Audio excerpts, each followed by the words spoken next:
إن الحمد لله نحمده ونستعينه ونستغفره ونعوذ بالله من شرور أنفسنا ومن سيئات أعمالنا من يهده الله فلا مضل له ومن يضلل فلا هادي له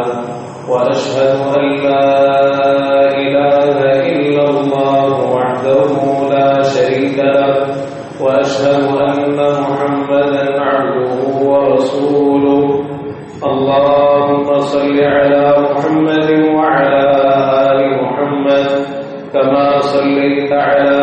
إبراهيم وعلى آل إبراهيم إنك حميد مجيد اللهم بارك على محمد وعلى آل محمد كما باركت على إبراهيم وعلى آل إبراهيم إنك حميد مجيد يا أيها الذين آمنوا اتقوا الله حق تقاته ولا تموتن إلا وأنتم مسلمون يا أيها الناس اتقوا ربكم الذي خلقكم من نفس واحدة وخلق منها زوجها وبث منهما رجالا كثيرا ونساء واتقوا الله الذي تساءلون به والأرحام إن الله كان عليكم رقيبا يا أيها الذين آمنوا اتقوا الله وقولوا قولا سديدا يصلح لكم أعمالكم ويغفر لكم ذنوبكم ومن يطع الله ورسوله فقد فاز فوزا عظيما أما بعد فإن أصدق الحديث كتاب الله وأحسن الهدي هدي محمد صلى الله تعالى عليه وآله وسلم وشر الأمور محدثاتها وكل محدثة بدعة وكل بدعة ضلالة وكل ضلالة في النار ألا لا إيمان لمن لا أمانة له ولا دين لمن لا عهد له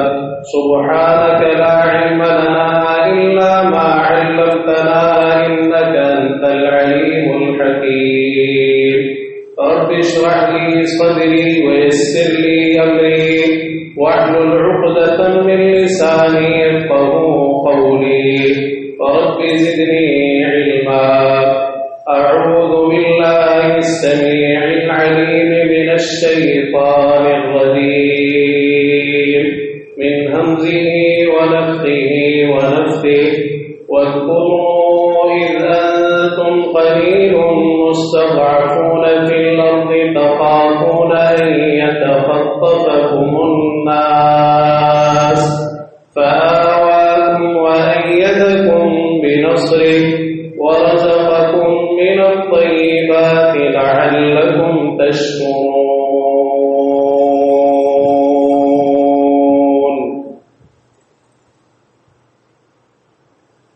ہر قسم کی تحمیدات، تسبیحات، تقدیسات، تمجیدات اور عبادات کے لائق صرف اور صرف اللہ وحدہ لا شریک، احکم الحاکمین، ارحم الراحمین، احسن الخالقین بالجلال والاکرام ہے. وہی ہم سب کا خالق، مالک، رازق، حاجت روا، مشکل کشا، داتا، گنجبخش، دستگیر، غوث اعظم، غریب نواز، لجپال، بگڑیاں بنانے والا، اولاد دینے والا، نفع و نقصان کا اختیار رکھنے والا اور زمین و آسمان کا یہ سارا نظام اکیلے ہی چلانے والا ہے. درود و سلام ہو امام الانبیاء والمرسلین، سید الاولین والآخرین، شفیع المذنبین، رحمت للعالمین،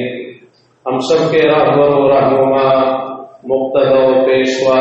امام اعظم قائد اعظم رہبر اعظم جناب محمد رسول اللہ صلی اللہ تعالی علیہ وآلہ وسلم کی ذات گرامی پر کہ جنہیں اللہ رب العزت نے میرے اور آپ کے لیے قیامت تک آنے والے انسانوں کے لیے آخری نبی اور رسول بنا کر مبعوث فرمایا اور اپنی محبت، رحمت، مغفرت، جنت اور ہدایت کو آپ کی اتباع اور پیروی کے ساتھ لازم کر دیا ہے۔ عزیز بھائیوں، بزرگوں، نوجوان ساتھیوں، قابل احترام دینی ماؤں اور بہنوں، اللہ تعالیٰ کے ہم پر لا تعداد بے شمار انگنت احسانات اور انعامات ہیں۔ اتنی جامع، بنیادی، اہم، بڑی، ضروری اور لازمی یہ بات ہے کہ قرآن مجید میں خود اللہ تعالیٰ نے اس چیز کو دہرایا، وَإِن تَعُدُّوا نِعْمَةَ اللَّهِ لَا تُحْصُوهَا، کہ اللہ کی نعمتوں کو اگر تم گننا چاہو تو گن نہیں سکتے، شمار نہیں کر سکتے، ان کا احاطہ نہیں کر سکتے۔ تم پر تمہارے پروردگار، تمہارے خالق اور مالک معبود برحق کے اس قدر احسانات اور انعامات ہیں کہ تمہاری گنتی میں نہیں آ سکتے۔ عزیز بھائیوں، بزرگوں، اللہ تعالیٰ کے انہی بڑے بڑے انعامات میں سے ایک بہت بڑا انعام اور احسان یہ ملک پاکستان ہے جو اللہ تعالیٰ نے ہمیں عطا فرمایا ہے۔ یہ ملک، اس ملک کے باسیوں کے لیے، مسلمانوں کے لیے، حتیٰ کہ پوری دنیا کے مسلمانوں کے لیے اور پوری امت مسلمہ کے لیے اللہ تعالیٰ کا ایک بہت بڑا انعام ہے اور ایک بہت بڑا احسان ہے۔ اس ملک سے محبت جہاں فطری تقاضا ہے وہاں شرعی تقاضا بھی ہے۔ دین اسلام نے ملک سے محبت کی اجازت دی ہے، بلکہ اگر کوئی ملک اسلام کی بنیاد پر وجود میں آیا تو اس سے محبت ایک شرعی فریضہ ہے، ایک شرعی تقاضا ہے۔ پیارے پیغمبر جناب محمد رسول اللہ صلی اللہ تعالی علیہ وآلہ وسلم سے کئی مثالیں ایسی ملتی ہیں۔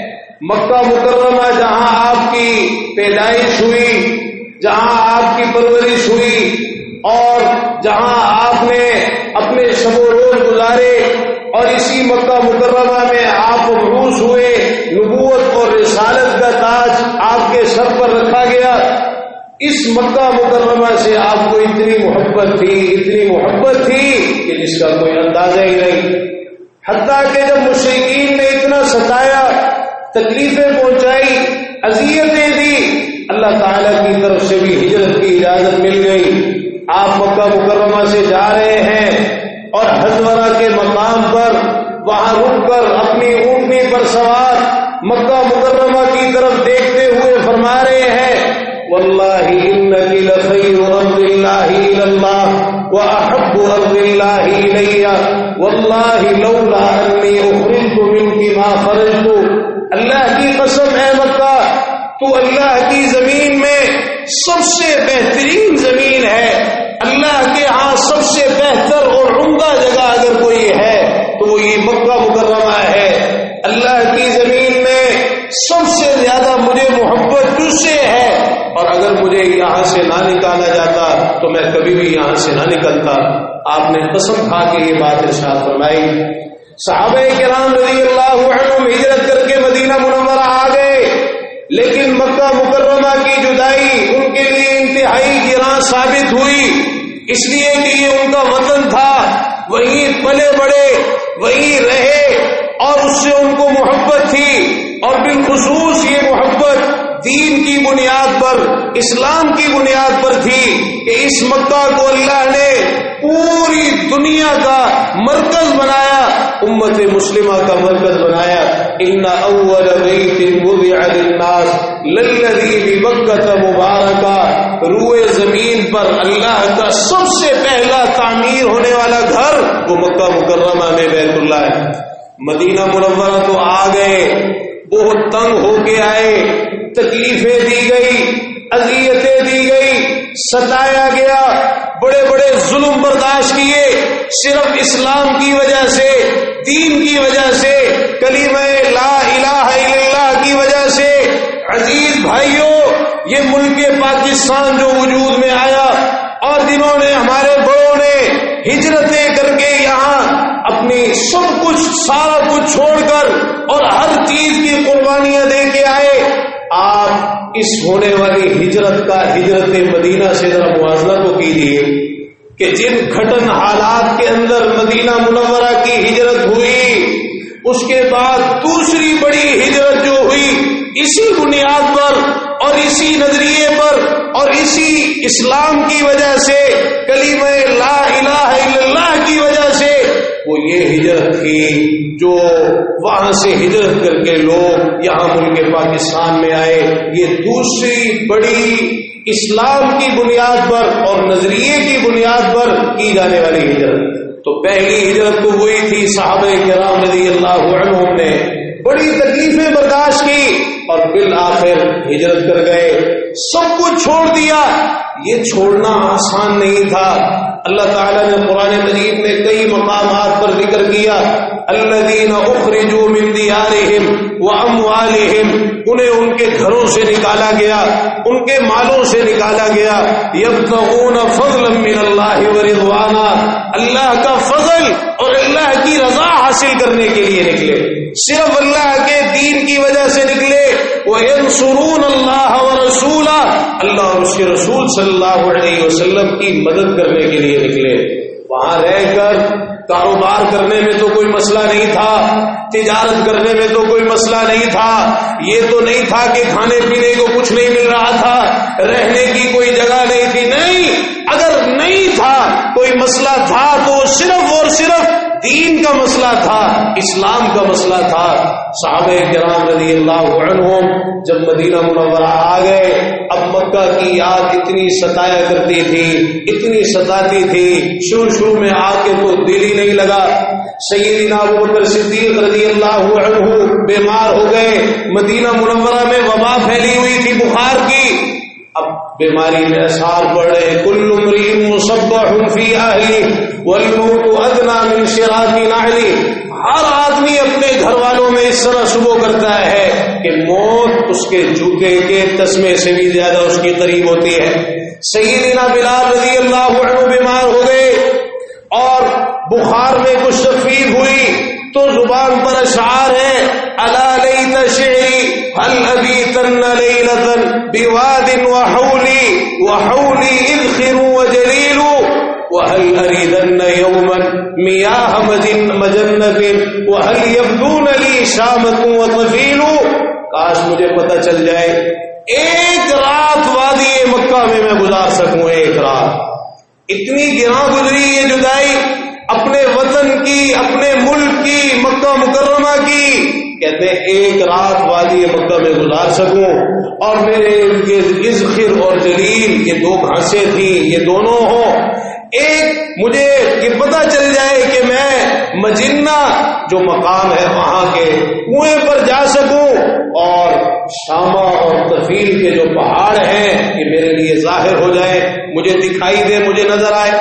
تو یہ مانوسیت ملک کے ساتھ، وطن کے ساتھ ایک فطری چیز ہے اور شریعت نے بھی اس محبت کو برقرار رکھا ہے، بلکہ اس حوالے سے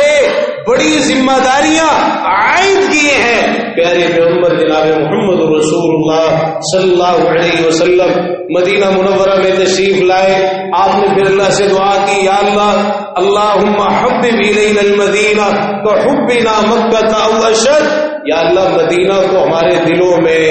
اسی طرح محبوب بنا دے جیسے ہمارے دلوں میں مکہ کی محبت ہے، بلکہ اس سے بھی زیادہ محبت ڈال دے. اب تو اللہ کی خاطر ہجرتیں ہو گئی، اب رہنا مدینہ منورہ ہی میں ہے. آپ نے پھر ساری زندگی مدینہ منورہ کے اندر ہی گزاری، مکہ مکرمہ بھی گئے، فتح بھی کر لیا، پھر بھی واپس مدینہ میں آئے، پھر مدینہ منورہ سے اتنی محبت ہو گئی. سیدنا انس بن مالک رضی اللہ عنہ فرماتے ہیں کان رسول اللہ صلی اللہ علیہ وسلم اذا قدم من سفر فابصر درجات المدینہ، آپ جب سفر سے واپس تشریف لاتے اور آپ کو مدینہ منورہ کے جو بالائی علاقے ہیں وہ نظر آتے، اوضع ناقتہ، اپنی اونٹنی کو تیز کرتے تھے، اسے ایڑ لگاتے کہ وہ اور تیز چلے،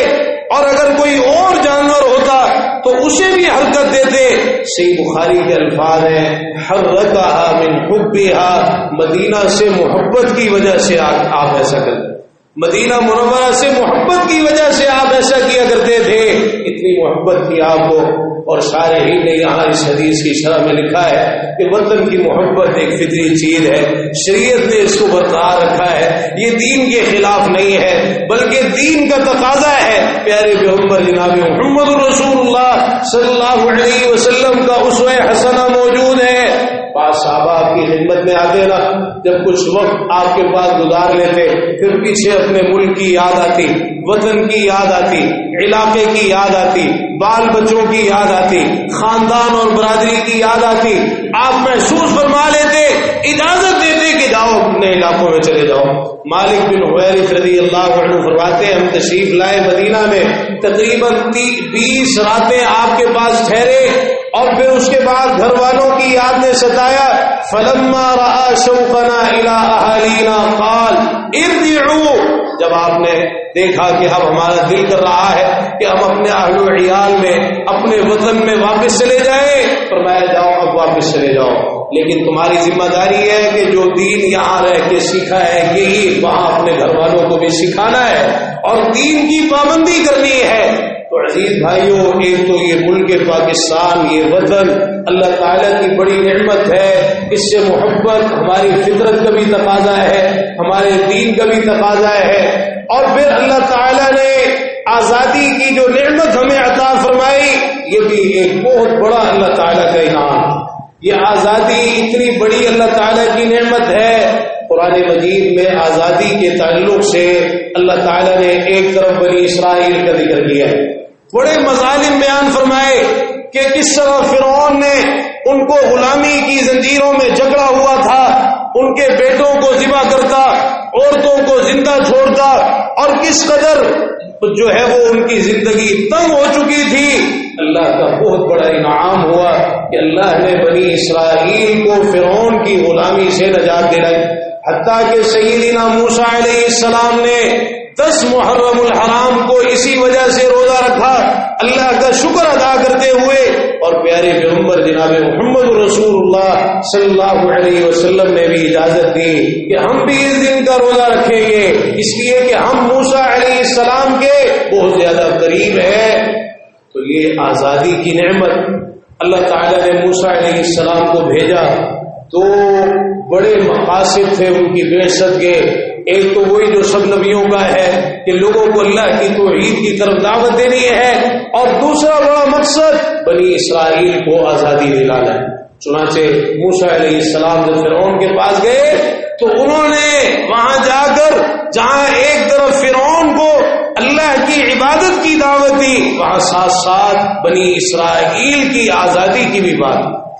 اور پھر اسی طرح آزادی کے تعلق سے اللہ تعالیٰ نے قرآن مجید میں صحابہ کرام رضی اللہ عنہم کا ذکر کیا ہے. وَاذْكُرُوا إِذْ أَنْتُمْ قَلِيلٌ مُسْتَضْعَفُونَ فِي الْأَرْضِ، اس وقت کو یاد کرو جب تم تھوڑے تھے، تعداد تمہاری تھوڑی تھی، زمین میں کمزور کر دیے گئے تھے. زمین سے مراد مکہ مکرمہ کی زمین ہے، وہ تمہارے لیے وہاں رہنا محال ہو چکا تھا، آزادی سے وہاں رہ نہیں سکتے تھے، عبادت نہیں کر سکتے تھے. تخافون ان یتخطفکم الناس، ہر وقت تمہیں یہ ڈر رہتا تھا کہ لوگ تمہیں کہیں اچک کر نہ لے جائے. فآواکم وأیدکم بنصری، اللہ نے تمہیں ٹھکانہ عطا فرمایا، مدینہ منورہ کی صورت میں ایک اسلامی ریاست عطا فرمائی، اور اپنی مدد کے ساتھ تمہاری تائید کی، وَرَزَقَكُم مِّنَ الطَّيِّبَاتِ تمہیں پاکیزہ چیزوں میں سے رزق عطا کیا، لَعَلَّكُمْ تَشْكُرُونَ مقصد کیا ہے کہ تم شکر ادا کرو۔ آپ اس آیت مبارکہ کو دیکھیے، اگرچہ اس کا سیاق خاص ہے لیکن آیت عام ہے، اور عربی اصول تفسیر کا یہ قاعدہ ہے، العبرۃ بعموم اللفظ لا بخصوص السبب، لفظ کے عموم کا اعتبار ہوتا ہے، سبب کے خاص ہونے کا نہیں۔ آپ کو یہ آیت پوری طرح یہ جو ملک پاکستان اللہ تعالیٰ نے ہمیں عطا فرمایا ہے، اس کی تفسیر میں یہ سارے حالات بالکل اسی طرح نظر آئیں گے۔ اور پھر یہ ملک جو دو قومی نظریے کی بنیاد پر حاصل کیا گیا، عزیز بھائیوں آپ تاریخ کا مطالعہ کیجیے، آج اس تاریخ کو فراموش کیا جا رہا ہے، ایک بڑی گہری سازش کے تحت نظر انداز کیا جا رہا ہے۔ آج آنے والی تیسری نسل کو معلوم ہی نہیں کہ ہمارے آباء و اجداد نے، ہمارے بڑوں نے، ہمارے بزرگوں نے، ہمارے علماء نے اور ہماری ماؤں بہنوں نے اس ملک کو حاصل کرنے کے لیے، اس وطن کو حاصل کرنے کے لیے کتنی بڑی بڑی قربانیاں دی۔ 15 لاکھ شہادتیں ہوئی تقریباً اس ملک پاکستان کو حاصل کرنے کے لیے، 12,000 مسلم خواتین اغوا ہوئی،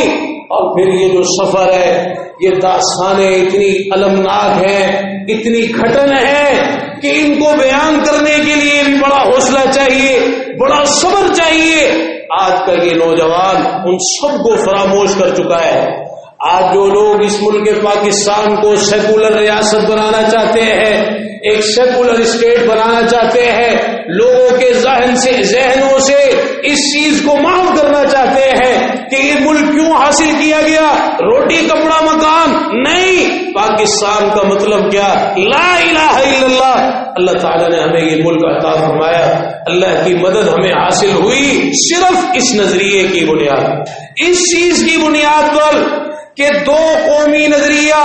ہندو ایک الگ قوم، ایک گندی قوم، ایک غلیظ قوم، اپنے عقیدے کے اعتبار سے، اپنی تہذیب کے اعتبار سے، اپنی ثقافت کے اعتبار سے، اپنے کلچر کے اعتبار سے، اپنی خوشی غمی کے اعتبار سے، جن کے ہاں حلال حرام کی کوئی تمیز نہیں، گائے کا پیشاب پینے والی قوم، گائے کی پوجا کرنے والی قوم، بندر کی پوجا کرنے والی قوم، 32 کروڑ معبودوں کی پجاری قوم، ہندو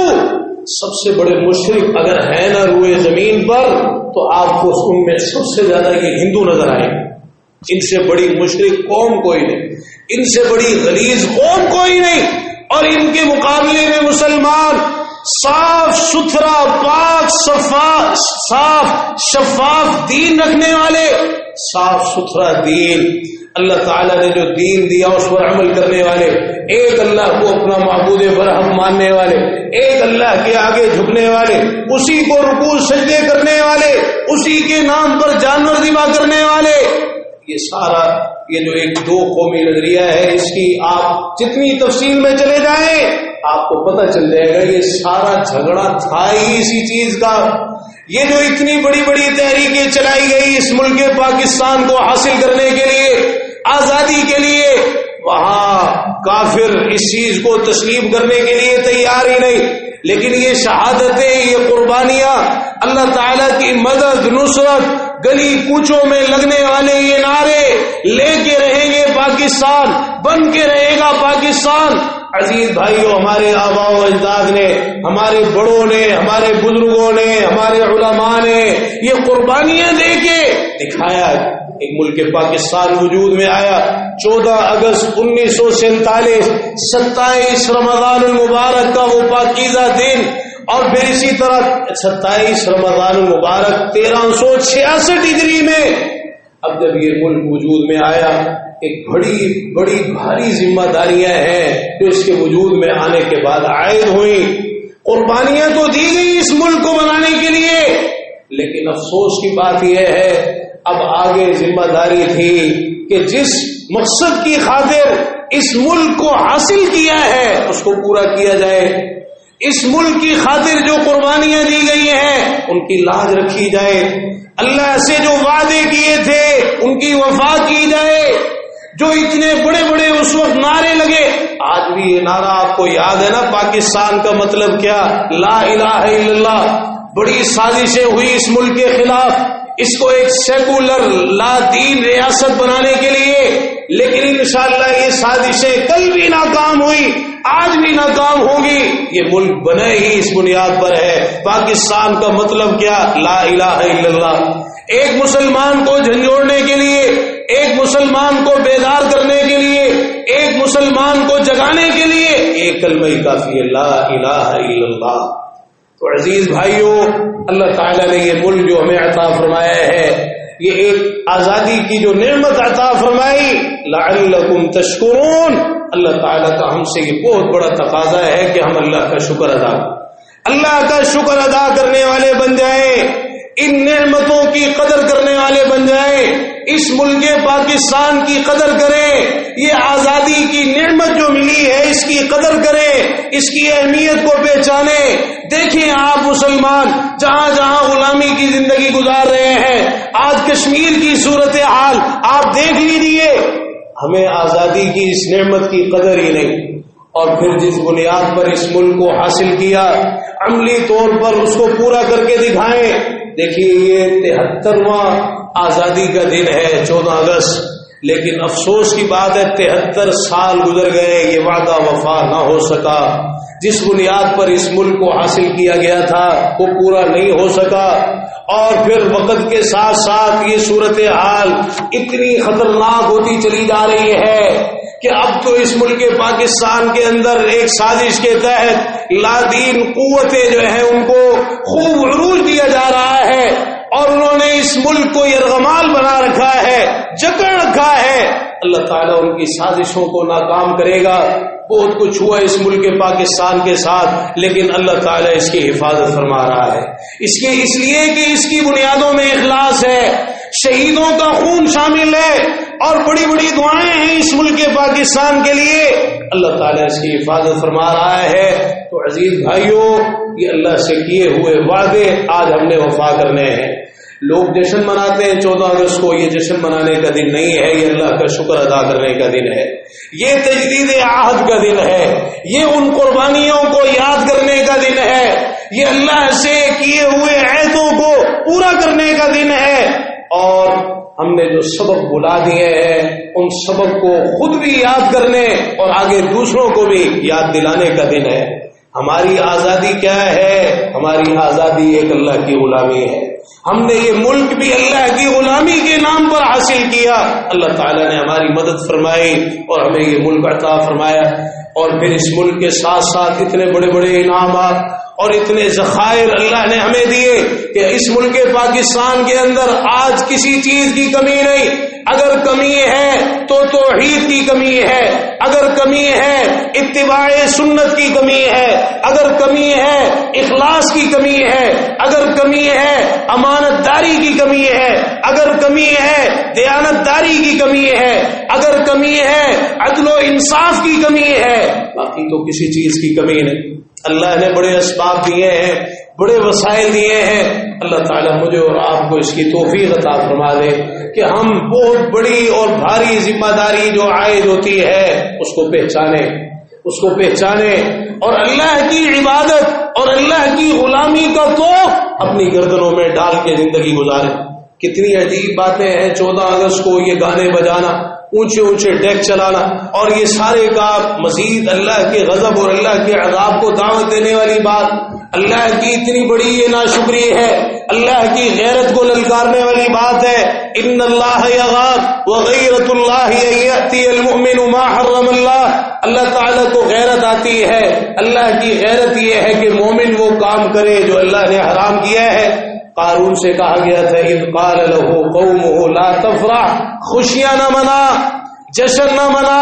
تکبر نہ کر، فخر و غرور نہ کر، اللہ کی نافرمانیاں نہ کر. ان اللہ لا يحب الفریحین، اللہ تعالیٰ کو ایسے لوگ پسند نہیں ہیں. اللہ کو تو شکر ادا کرنے والے لوگ، اللہ کی عبادت کرنے والے، اللہ کی نعمتیں دیکھ کر اور زیادہ اللہ کی اطاعت میں آگے بڑھنے والے، اس کی نافرمانیوں سے دور رہنے والے، عاجزی انکساری کرنے والے لوگ پسند ہیں. اللہ کو تو یہ پسند ہے کہ اللہ نے ہمیں ایک خطہ دیا، الذین ان مکناہم فی الارض اقاموا الصلاۃ وآتوا الزکاۃ وامروا بالمعروف ونہوا عن المنکر. فرمایا وہ لوگ جن کو ہم زمین میں اقتدار دے دیں، غلبہ دے دیں، کوئی خطہ عطا کر دیں، کوئی ریاست اسٹیٹ ان کو دے دیں، ذمہ داری کیا ہے؟ نماز قائم کریں، زکوٰۃ ادا کریں، نیکی کا حکم دیں، برائی سے روکیں. یعبدوا، فرمایا کہ وآتوا الزکاۃ وامروا بالمعروف ونہوا عن المنکر وللہ عاقبۃ الامور. اور اس سے پچھلی آیت میں فرمایا یعبدوننی لا یشرکون بی شیئا، ایک اللہ کی عبادت کرنے والے ہوں، اس کے ساتھ کسی بھی چیز کو شریک ٹھہرانے والے نہ ہوں. ہماری ساری کی ساری عزت ہمارے دین سے وابستہ ہے. آج کا مسلمان اس آزادی کی نعمت کو سمجھنے کے بجائے اپنے دین سے آزادی چاہتا ہے، اپنے دین سے آزاد ہوئے بیٹھے ہیں، اور خواہشات کے غلام اور فکری غلام، اور کوئی جو ہے کفار کی ذہنی غلامی کا شکار ہے، کوئی آبا و اجداد، خاندان اور برادری کی غلامی. یہ ساری غلامیاں ختم کر کے ایک اکیلے اللہ کی جو غلامی ہے اس کو اختیار کیا جائے، یہ اصل چیز ہے. اللہ تعالیٰ مجھے اور آپ کو یہ باتیں سمجھنے کی توفیق عطا فرمائے، اور اللہ سے جو وعدہ ہمارا ہے کہ پاکستان کا مطلب کیا، لا الہ الا اللہ، اس وعدے کو وفا کرنے کی اللہ تعالیٰ ہمیں توفیق نصیب فرمائے. وآخر دعوانا الحمد للہ رب العالمین. إن الحمد لله نحمده ونستعينه ونستغفره ونعوذ بالله من شرور أنفسنا ومن سيئات أعمالنا، من يهده الله فلا مضل له ومن يضلل فلا هادي له، وأشهد أن لا إله إلا الله وحده لا شريك له، وأشهد أن محمدا عبده ورسوله. اللهم صل على محمد وعلى آل محمد كما صليت على إبراهيم وعلى آل إبراهيم إنك حميد مجيد. اللهم بارك على محمد وعلى آل محمد كما باركت على إبراهيم وعلى آل إبراهيم إنك حميد مجيد. عزیز بھائیوں، بزرگوں، یہ ایک بڑی تلخ حقیقت ہے کہ اس ملک پاکستان کو آج تک جو نقصان ہوا ہے وہ بے دین قسم کے، ملحد سیکولر قسم کے لادین لوگوں کی طرف سے ہوا ہے، کہ جنہوں نے اس کی بنیاد جو ہے اس کی کوئی لاج نہیں رکھی. اور دیکھیے جو وعدے اللہ سے کیے تھے، جتنے خطرات آج اس ملک کو لاحق ہیں، یہ سب ان بے وفائیوں کا نتیجہ ہے، اللہ کی نافرمانیوں اور گناہوں کا نتیجہ ہے. آپ کو اس ملک پاکستان میں جگہ جگہ پر شرک بھی نظر آئے گا، بدعات بھی نظر آئے گی، سود بھی نظر آئے گا، فحاشی اور ریائی بے حیائی بھی نظر آئے گی، رشوت خوری بھی نظر آئے گی، ظلم بھی نظر آئے گا، زیادتیاں بھی نظر آئے گی. اور یہ ساری چیزیں آپ گنتے چلے جائیں، یہ سب بے وفائیاں ہیں اللہ تعالیٰ سے. اور ہمیں اس تعلق سے اتنا جھنجھوڑا گیا کہ پیارے پیغمبر جناب محمد رسول اللہ صلی اللہ علیہ وسلم نے فرمایا وَلَمْ يَنْقُضُوا عَهْدَ اللَّهِ وَعَهْدَ رَسُولِهِ إِلَّا سَلَّطَ اللَّهُ عَلَيْهِمْ عَدُوًّا مِّنْ غَيْرِهِمْ فَأَخَذُوا بَعْضَ مَا فِي أَيْدِيهِمْ. جو قوم اللہ کے اور اس کے رسول کے عہد کو توڑ دیتی ہے، اللہ تعالیٰ ان پر غیروں میں سے دشمن مسلط کر دیتا ہے، پھر جو کچھ ان کے ہاتھوں میں ہوتا ہے وہ سب کچھ ان سے چھین کر لے جاتے ہیں. فرمایا وَمَا لَمْ تَحْكُمْ أَئِمَّتُهُمْ بِكِتَابِ اللَّهِ وَيَتَخَيَّرُوا مِمَّا أَنزَلَ اللَّهِ. جس قوم کے حکمران کتاب اللہ کے مطابق، شریعت کے مطابق، قرآن و حدیث کے مطابق، کتاب و سنت کے مطابق، اسلام کے مطابق فیصلے نہیں کرتے، نظام نہیں چلاتے، دستور نہیں چلاتے، اور قوانین اسلامی نافذ نہیں کرتے، اللہ کے نازل کردہ دین کو چھوڑ کر اور دینوں کو اختیار کرتے ہیں، الا جعل اللہ بأسهم بینہم، اللہ تعالیٰ ان کو آپس میں لڑوا دیتا ہے. پھر یہی ہے جگہ جگہ لڑائیاں، لڑ رہے ہیں ایک دوسرے سے لڑ رہے ہیں، حزب اقتدار، حزب اختلاف، ایک دوسرے کی ٹانگیں کھینچنا، ایک دوسرے کو نقصان پہنچانا، ملکی سطح پر، اجتماعی سطح پر، انفرادی سطح پر، ارباب اقتدار کا بھی یہی حال ہے، عوام کا بھی یہی حال ہے، ہر طرف یہی جھگڑے لڑائیاں۔ حالانکہ اس ملک کا تو اتنا بڑا تقاضا ہے ایمانی اسلامی اخوت کا، اتحاد کا، اتفاق کا۔ مسلمانوں کو اس وقت جو چیلنج درپیش ہیں ان کا سب سے بڑا تقاضا آپس میں اتحاد، اتفاق، اخوت، بھائی چارگی، ایک دوسرے کو برداشت کرنا، تحمل مزاجی، صبر، ایک دوسرے کے لیے قربانیاں دینا۔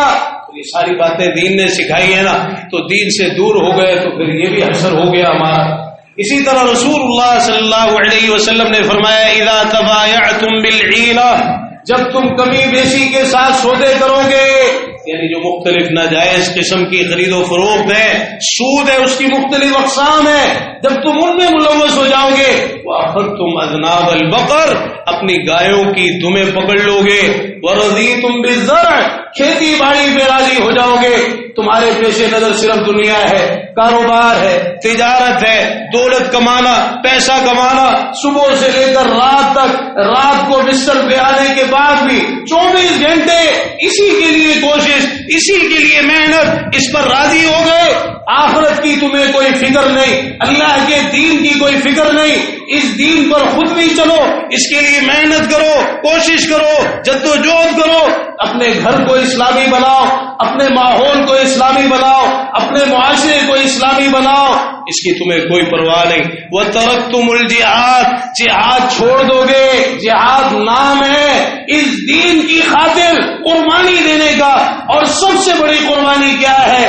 کہ انسان کی سب سے قیمتی چیز جو اس کی جان ہے وہ بھی اس دین کے لیے قربان کر دی جائے۔ کینا ہمارے بڑوں نے قربانے اپنی جانوں کی قربانیاں دی نا، اپنی جانوں کے نذرانے پیش کیے نا، تب یہ ملک پاکستان آپ کو ملا ہے، تو انہوں نے اس کے لیے بڑی قربانیاں دی۔ تو فرمایا جب تم یہ قربانیاں دینا بھی چھوڑ دو گے، جہاد کو چھوڑ دو گے، سلط اللہ علیکم ذلا، اللہ تعالیٰ تم پر ایسی ذلت اور رسوائی مسلط کر دے گا، لا يرجعوا حتى ترجعوا الى دینکم، جب تک اپنے دین کی طرف واپس نہیں آؤ گے وہ ذلت کبھی بھی ختم نہیں ہوگی۔ اسی طرح ایک اور حدیث بڑی اہم ہے اس موقع پر بیان کرنا، اسی تعلق سے ہمیں جھنجھوڑنے کے لیے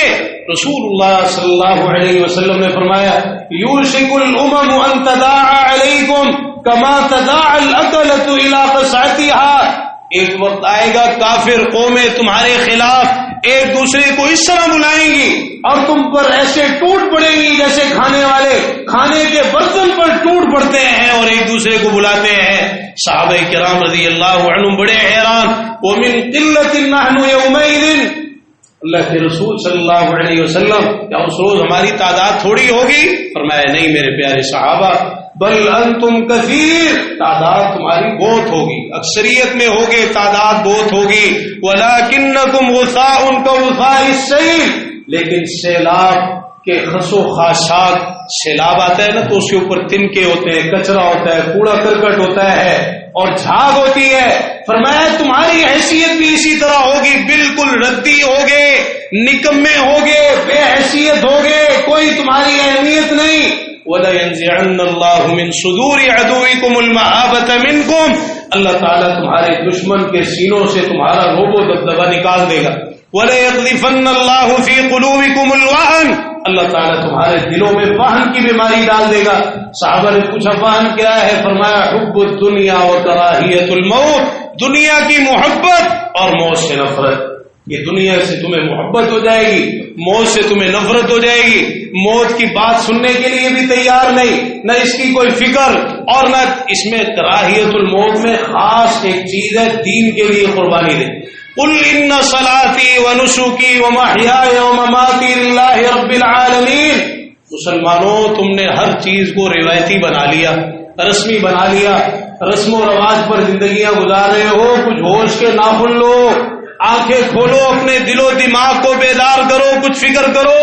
ابھی کل تم نے عید الاضحیٰ گزاری ہے، جانوروں کی قربانیاں دی ہیں، تم نے نہیں سنا قل ان صلاتی و نسکی، آپ کہہ دیجئے میری نماز، میری قربانی، ومحیای و مماتی للہ رب العالمین، میرا جینا میرا مرنا سب اللہ رب العالمین کے لیے ہے۔ بس اس ملک پاکستان کا بھی یہی تقاضا ہے، ہمارے بڑوں نے جو قربانیاں دی وہ سب ہم پر قرض ہیں، اور وہ اسی صورت میں پورا ہوگا جب اس کو پورا کریں گے۔ اللہ سے بھی ہمارا یہی وعدہ ہے، اور ہماری نجات اور کامیابی کی یہی صورت ہے۔ اس ملک پاکستان کی بقا حفاظت میں اگر ہم کوئی کردار ادا کرنا چاہتے ہیں تو وہ یہ ہے کہ اللہ کے دین سے چمٹ جائے، اللہ کے دین کو اختیار کر لیں۔ اللہ تعالیٰ اس ملک کی بھی حفاظت فرمائے گا، اس ملک کے رہنے والوں کی بھی حفاظت فرمائے گا۔ دشمن کی سازشوں کا حصہ نہ بنے، آپس میں افتراق انتشار اس کو ختم کرے، اخوت اتحاد اتفاق کی فضا کو قائم کرے۔ واعتصموا بحبل اللہ جمیعا ولا تفرقوا کو اپنا ماٹو بنائے، اللہ کی رسی کو مل کر مضبوطی سے تھام لو، آپس میں فرقے فرقے نہ بنو۔ اللہ تعالیٰ مجھے اور آپ کو اپنی یہ ساری ذمہ داریاں پہچاننے سمجھنے اور ادا کرنے کی توفیق عطا فرمائے۔ اللہ تعالیٰ اس ملک پاکستان کی حفاظت فرمائے،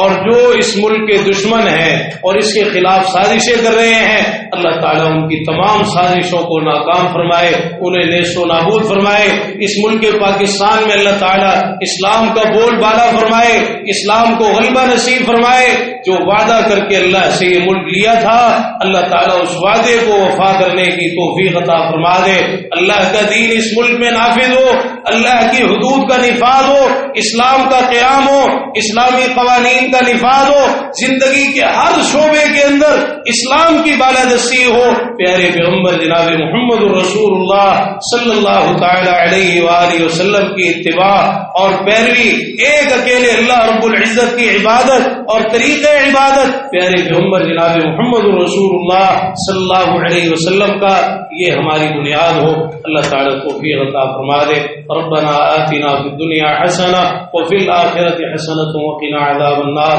ربنا ظلمنا انفسنا وان لم تغفر لنا وترحمنا لنكونن من الخاسرین۔